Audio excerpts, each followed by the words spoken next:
AP తెలంగాణల మధ్య సమన్వయ లోపమే బెజవాడ నీట మునకకు కారణంగా తెలుస్తుంది. తెలంగాణలో భారీగా తెలంగాణలో చెరువులకు గండ్లు పడి బుడమేరులో వచ్చి చేరుతున్న ఆ సమాచారాన్ని ఏపీ జలవనరుల శాఖ వద్ద లేకపోవడంతోనే వరదలు ముచ్చెత్తినట్టు సమాచారం. బుడమేరులో వరద నీరు కృష్ణా నదిలోకి వెళ్లే అవకాశం లేకపోవడంతో విజయవాడలోని దాదాపు అన్ని ప్రాంతాలు నీట మునిగాయి. విజయవాడలో ప్రస్తుత పరిస్థితిపై మరింత సమాచారం మా ప్రతినిధి భార్గవ్ ఫోన్లైన్ ద్వారా అందిస్తారు. భారీ వర్షాలకు తోడు ఏరులు ఊర్ల మీద విరుచుకుపడడంతో ప్రధానంగా విజయవాడ మహానగరం మహాసముద్రంలా మారింది. దాదాపు 2 రోజుల నుంచి కూడా విజయవాడలో ఉన్నటువంటి 80% కాలనీలు వీధులు అన్నీ కూడా ప్రధాన రహదారులు సైతం జలదిగ్బంధంలో చిక్కుకొని జలమయమయ్యాయి. దాదాపు 3 నుంచి 7 అడుగుల మేర నీరు రహదారులపైనే అనేక ప్రాంతాల్లో ప్రవహిస్తుంది. కేవలం అటు గవర్నర్పేట కానీ లేదంటే అక్కడ ఉన్నటువంటి కొన్ని 1 టౌన్లో కొన్ని ప్రాంతాలు 2 టౌన్లో కొన్ని ప్రాంతాలు మాత్రమే మినహాయించి దాదాపు 80% నీట ముంపుకు గురైపోయింది. అటు గన్నవరం నుంచి మొదలుకొని రాయనపాడు వరకు ఉన్నటువంటి విజయవాడ సిటీ ఉన్నటువంటి పరిసర ప్రాంతాలన్నీ కూడా ఈరోజు ముంపుకు గురి కావడంతో దాదాపు 7 లక్షల మంది జనాలు కూడా ఈ వరదల వల్ల చిక్కుకొని ఇబ్బందులు పడుతున్నటువంటి పరిస్థితి కూడా ఉంది. వారికి సహాయక చర్యలు అంతంత మాత్రంగానే అందుతున్నటువంటి ఆవేదన కూడా వారి నుంచి వినిపిస్తున్న పరిస్థితి కూడా ఉంది. ప్రస్తుతం ఆయా గ్రామాల్లో పట్టణాల్లో ఉన్నటువంటి ప్రాంతాల్లోని కాలనీలన్నీ కూడా నీట ముంపుకు గురయ్యాయి. విజయవాడ చుట్టూరా ఉన్నటువంటి కాలనీల్లో ఉన్నటువంటి అక్కడి నుంచి బయటకు వచ్చేందుకు కూడా అవకాశం లేదు. మనం చూస్తున్నాం కుమ్మరపాలెం, ఇది ఆ మైలవరం వెళ్ళేటువంటి మార్గంలో కూడా కుమ్మరపాలెం ఉంది.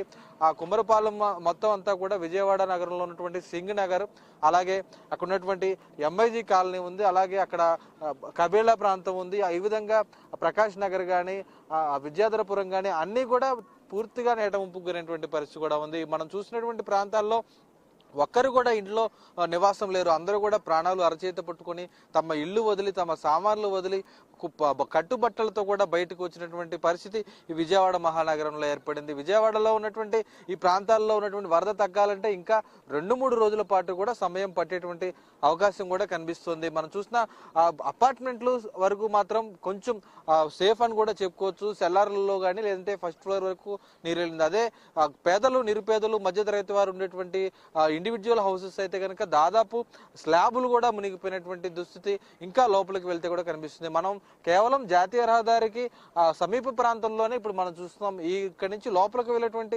వెసులుబాటు కూడా లేదు. కేవలం పడవల ద్వారా లేదంటే హెలికాప్టర్ ద్వారా మాత్రమే వెళ్ళేటువంటి అవకాశం కూడా ఉంది. అయితే హెలికాప్టర్లు అందుబాటులోకి లేకపోవడంతో పడవలు అందుబాటులో లేకపోవడంతో కేవలం హెలికాప్టర్ల ద్వారా నిత్యావసర సరుకులు కానీ ఆహార పదార్థాలు కూడా అందిస్తున్నారు.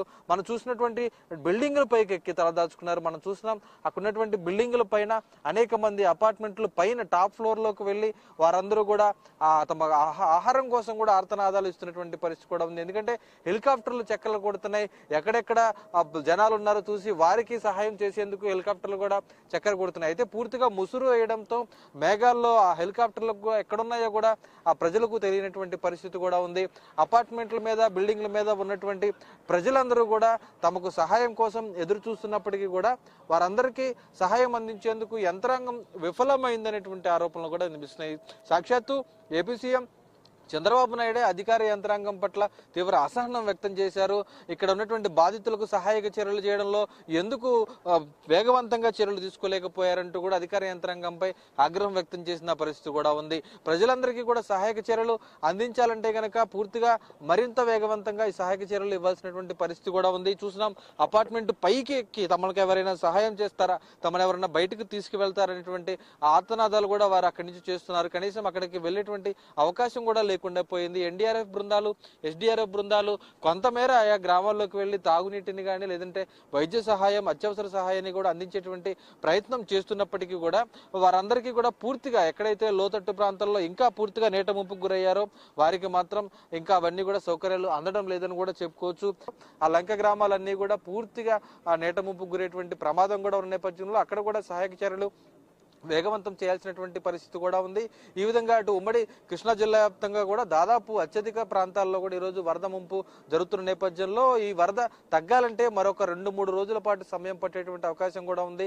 ఇళ్లను వదిలి కట్టుబట్టలతో ప్రాణాలు అరచేత పట్టుకొని బయటకు వచ్చిన వారందరూ కూడా తమ ఇల్లు ఏమయ్యేటువంటి ఆవేదన కూడా వ్యక్తం చేస్తున్న పరిస్థితి ఉంది. మరి వారందరికీ సహాయం ఏ విధంగా అందించాలి అనేటువంటి ప్రశ్నలు కూడా వినిపిస్తున్నాయి. ఈ తరుణంలో ప్రస్తుతం తాత్కాలికంగా అత్యవసరంగా అవసరమైనటువంటి సహాయాన్ని భోజనం చిన్నపిల్లల చిన్నపిల్లలకి పాలు లేదంటే వృద్ధులకి ఆ పేషెంట్ బెడ్ రీడ్ పేషెంట్లు ఉంటారో వారికి వైద్య సహాయం తక్షణమే అందించాల్సినటువంటి అవసరం కూడా ఉంది. ఆ తర్వాత శాశ్వత సహాయాలు కూడా అందించాల్సినటువంటి అవసరం కూడా ఉంది. విజయవాడలో కొండ చర్యలు విరిగిపడి 4 చనిపోతే వరద వాగులో కొట్టుకుపోయి 3 చనిపోయారు.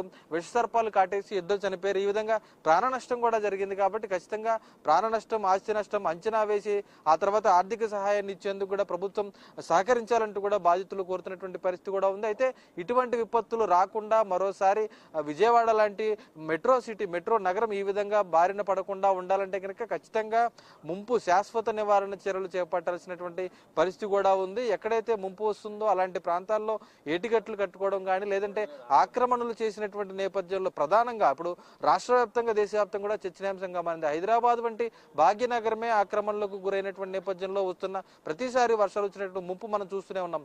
హైడ్రా అనేటువంటిది వచ్చి అక్కడ ఒక ప్రత్యేక సంస్థ ద్వారా కూడా ఆక్రమణలు తొలగించిన పరిస్థితి ఉంది. అటువంటిది ఏపీలో కూడా రావాలంటూ ఇప్పుడు 2 రోజుల నుంచి కూడా అనేక మంది అనిపిస్తుంది. ఎక్కడెక్కడైతే అక్రమంగా చెరువులు కబ్జా చేసి ఫ్లాట్లు వేశారో, ఎక్కడెక్కడైతే లేఅవుట్లు వేశారో వాటిని తొలగించకపోతే కనుక భవిష్యత్తులో ఇటువంటి ముప్పులు అనేకం ఉంటాయి. ఖచ్చితంగా మళ్ళోసారి ముంపు గురికాక తప్పదు. ఎక్కడో గోదావరి కింద ఉన్నటువంటి లంక గ్రామాలు, కృష్ణ కింద ఉన్నటువంటి లంక గ్రామాలే కాదు, కొండ ప్రాంతాల్లో ఉన్నటువంటి ప్రాంతాలు కూడా ఈరోజు ముంపుకు గురవుతున్నాయంటే దీనికి కారణం ఖచ్చితంగా ప్రకృతికి వ్యతిరేకంగా ఈరోజు మానవ తప్పిదాలు చేయడమే అనేది కూడా ఖచ్చితంగా కూడా స్పష్టమవుతుంది. ఈరోజు బుడమేరు ముంపు అనేది కూడా ఖచ్చితంగా ఇటువంటి ముంపు రాకుండా ఖచ్చితంగా కూడా ప్రభుత్వాలు చర్యలు తీసుకోవాలంటూ కూడా ఈరోజు విజయవాడ ప్రజలు కోరుతున్నటువంటి పరిస్థితి అయితే కనిపిస్తుంది. ఇది ఇక్కడ తాజా పరిస్థితి. ఎవరి పర్సన్ మధుతో భార్గవ న్యూస్ విజయవాడ నుంచి.